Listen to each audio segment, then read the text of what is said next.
인산풍수님에게 질문 제 62호를 드립니다. 발복지를 찾지 못하니 이장 타령하는가요?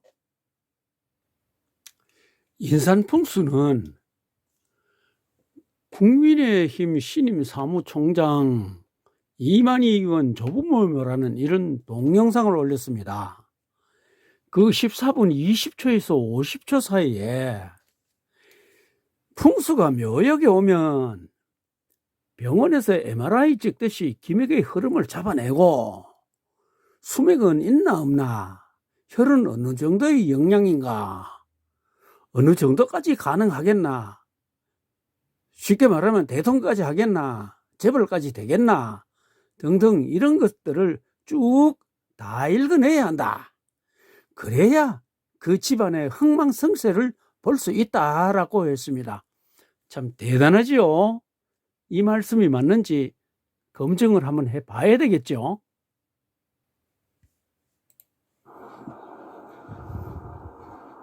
이게 묘역에 오면 병원에 MRI 찍듯이 이런 기맥의 흐름을 완전히 다 잡아내고 어디서 흘러오는가 그것까지 보고 수맥은 있나 없나, 또 혈은 어느 정도의 영양인가, 어느 정도까지 가능하겠다, 뭐 이런 것들을 쭉 다 읽어내야 됩니다. 그래야 이 묘 보고 그 집안의 어떤 그런 흥망성쇠를 보지.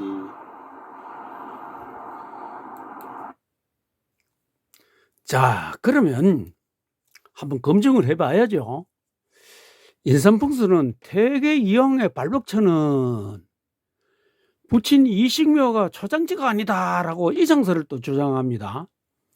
이 동영상 1분 10초에서 3분 20초에서는 증조 부무묘는 과령차다.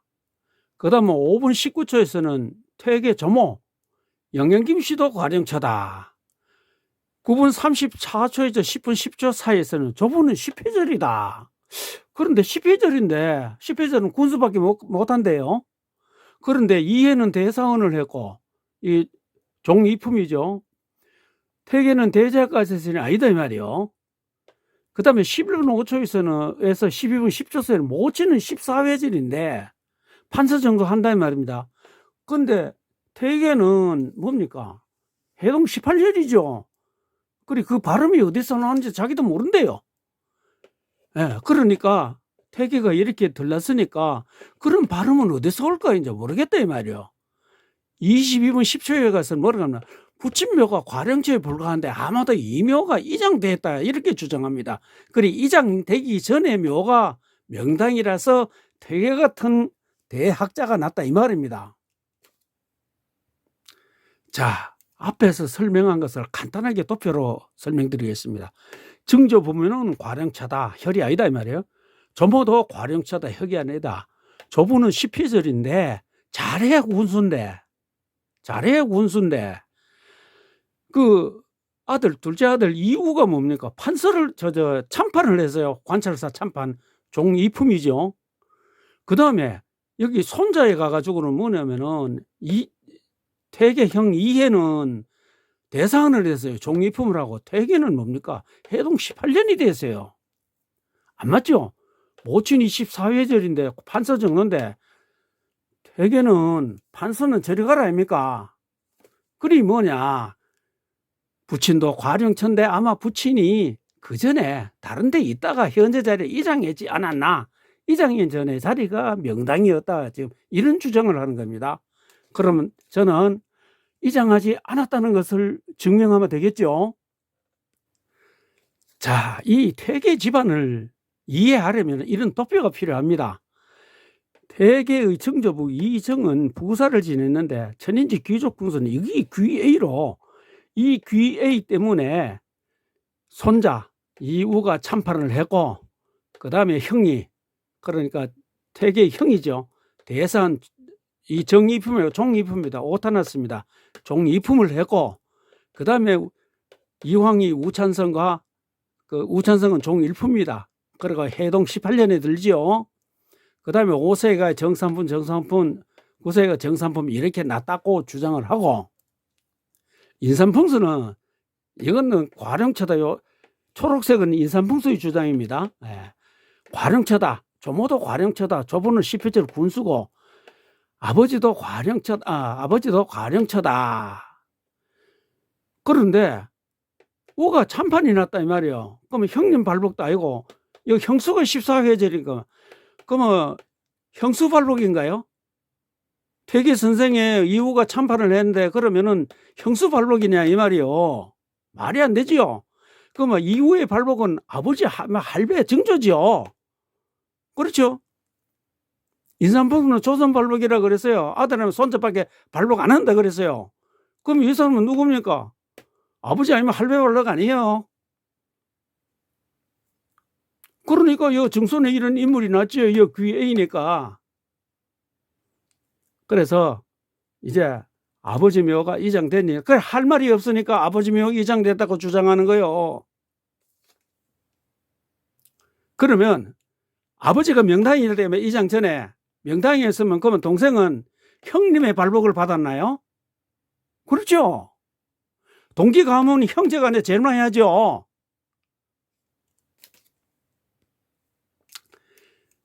자, 인삼풍수는 2분 25분 14초에서 26분 45초까지 약 한 1분 반 동안에 무슨 이야기를 하냐면은 이장된 이야기를 합니다. 인삼은 MRI로도 퇴계 선생 발복기를 찾지 못하니 부친묘가 이장되었을 것이라고 지금 주장해 여기 있어요. 자, 보세요. 퇴계 부친은 1502년 임술 6월 13일 졸했다. 향년 40세다. 장우 용두산 수곡 선영지 측 이제 비석이 이렇게 돼 있는 거예요. 이게 뭐냐? 장우 장사했다. 용두산 수곡이라는 선영의 지측 뭐냐면은 이게 옆구리도 되고 가까이도 됩니다. 우리가 측근까지요. 가까이 있는 사람. 측근이 가까이 있는 사람이지 옆구리에 있는 사람입니까? 그렇죠. 예. 이라고 되어 있어. 지측이니까 옆구리다 이 말이요. 대개 이런 경우 선영하, 선비하라고 하는데 선영측이라고 했으니 비석이 이렇게 되어 있습니다. 있으니 능선 좌우에 초장을 했다가 이곳으로 이장한 것이 아닌가 추측된다. 이제 이렇게 하는 거예요. 자, 그러면 다음 위성 지도를 한번 보겠습니다.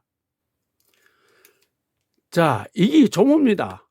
제가 가까이 있으려고 하는 게 이게 여기 안 보이가 싶어서 이래 띄어서 조부고 모친이고 뚝 떨어져 가지고 부친입니다.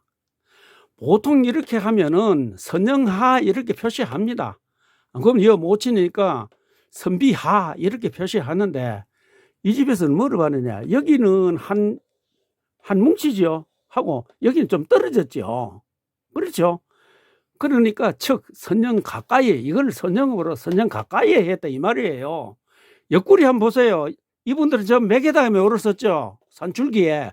옆구리 줄기 있습니까? 묘쓸 때 있습니까? 없죠. 자, 이쪽은 거의 절벽이고 이쪽에 한번 보세요. 묘쓸 만한 뭐 어디 옆구리가 있습니까? 여기에. 자, 여기 결정적인 증거가 나옵니다. 이 고봉이 누구냐면 기대승입니다. 고봉집 제3권의 비명하면서 나오는데 정승경대부 의정부 좌찬성 겸 판이금 부사 이공묘갈 이게 누구냐면은 대개 선생 부친묘에 대한 묘갈입니다. 아까 왜 앞에서 봤죠? 그 비석 천번의 얘기 나옵니다.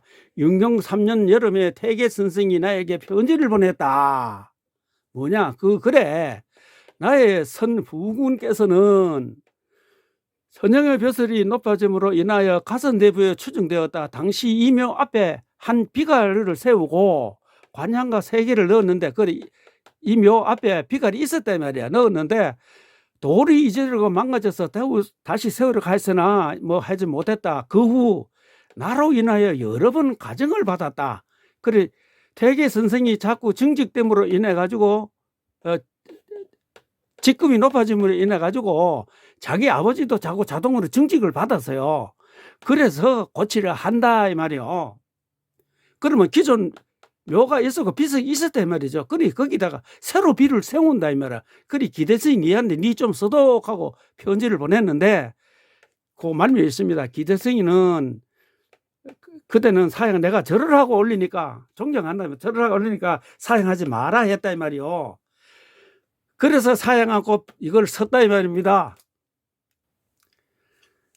자, 이것은 아까 뭡니까 장우 용두산 수곡 선령지측하는 거죠 이 말입니다. 다음에는 임술년 6월 14일 병에 걸려 정침에 별세하니 향연 40세였다. 집 뒤 용두산 남쪽 수곡에 있는 성령 곁에라고 해석하죠. 이건 내가 해석하는 게 아닙니다. 곁에 안장에 지측, 선령 지측이 되면 왜 말이요? 안장했다. 그러면 이장했는 것이 아니죠. 인삼풍수님, 대개선생 붙인 이석의 묘갈은 대개선생이 졸하기 2년 전인 67세 때 기대성에게 비문을 부탁한 증거가 있죠. 비문이 있는데 당신은 왜 비문을 읽고도 몰랐나요? 읽고도 모르면 바보가 아닌가요? 당신 묘 앞에 비갈이 있었다고 하니 이장 후 새로이 비석을 세운 것은 아니죠. 그동안 대개성의 성직에 따라 조부가 정직이 되었으니 새로 비석을 세우겠다고 하는 것이죠. 따라서 이장했다는 근거는 없지요. 인삼풍수는 조부 이계양 묘는 10회절로 군수 정도 발복한다고 했습니다. 폐계 삼천 이후는 참관과 관찰사를 했으니 붙인 이계양의 10회절로는 안 되지요. 인삼풍수는 조선 발복이라면서요? 삼촌 이후는 관찰사를 했습니다. 그러면 조부 이정의 발록이 아닌가요? 형님 대사성 2회 해동 18년 대개는 증손 발록이 아닌가요? 당신은 조선 발록을 주장하면서도 노태우 대통령은 증조 발록이라고 했죠. 대개 붙인 묘가 이정은 사실이 없으면 삼촌 이후는 10회제를 판서급인 형소의 발록인가요? 인삼풍수님에게 질문 60호 MRI 찍듯이 읽어낸다라는 동영상에서 내가 박정희가 대통령을 5번 연임한 자리를 찾지 못한 이유를 물었는데 왜 답변 못했죠? 내가 동영상으로 인삼풍수에게 60개의 질문을 했는데도 답변 못했지요. 그런데 당신 유튜브에 다음과 같이 나를 충고하는 댓글을 달았죠. 보세요. 내가 아는 지식으로 잘 이해가 안 되면 수송문에서 비싼 수업료 내고라도 공부를 해라. 내가 뭐를 이해가 안 됐단 말이요. 자, 그래 보세요. 자꾸 남을 검증하기도 하지만 본인을 뒤돌아봐라. 그럴 자격이 있나? 청산풍수에 올린 엘로드 영상 뭡니까? 엘로드 주작하는 거 나도 봤어요. 그게 똑바른 정신 가지고 만드는 거요? 당신 같은 사람이 그런 거를 초항하니까 실력이 그밖에 안 되죠. 박정희 전 대통령이 조부 묘가를 읽어보라고 여기 뭐가 있는데요. 자, 여기에 뭐가 있어요. 이장할 때 밑으로 내려가지고 청룡방으로 옮겼다 한 내용이 있어요. 내가 질문 60호에서 박정희 대통령을 5번 연임한 자리가 어디냐고 질문했는데 오히려 나보고 공부하라고 충고를 하셨네요. 인삼풍수님, 사실과 다른 엉터리 간평이 한두 건이 아니죠. 이런 엉터리 간평을 하면서 MRI 찍듯이 간평을 한다고요? 역독 우탕성의 피를 받았다고 자랑하셨는데 이제 자신의 능력을 보니 역동 선생의 피는 받지 않았죠. 역동 선생은 아들이 없어 당지를 양자했죠. 그러면 당신이 역동 선생의 피를 받았던 것도 거짓말이 되죠. 이제 인삼풍수의 풍수 실력은 다 드러났으니 더 이상 풍수를 어지럽게 하지 마시고 풍수를 접고 사주나 하시기 바랍니다.